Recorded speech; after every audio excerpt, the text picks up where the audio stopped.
Бозшакөлдегі вахталық қалашықтың қабырғалары нағыз сурет көрмесіне айналмақ. Себебі мұндағы ашылған сурет салу студиясында кешен қызметкерлері салған туындыларды басшылық қабырғаға ілмекші.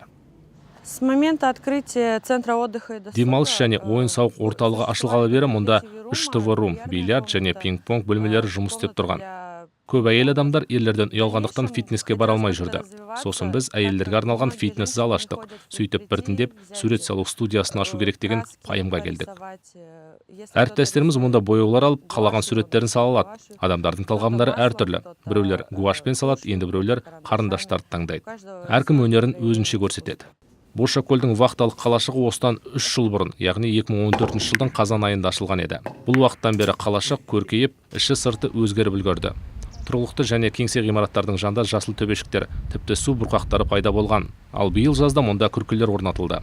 беседки были установлены для того, чтобы люди... Күркелерді адамдар жұмыстан тыс бос уақыттарын өткізу үшін, сыртқа шығып таза ауада әңгіме-дүкен құру үшін орнаттық. Выйти подышать на улицу, пообщаться, попить кофе.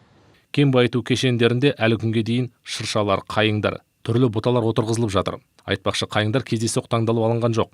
Шыршалармен қатар олар 50 градус аязда да, 50 градус аптап ыстықта да өсе береді. Егілген жасыл желекті суару мен оны күтіп, баптауға қалашықтың әкімшілігіне қарасты арнайы қызметкерлер жауап береді.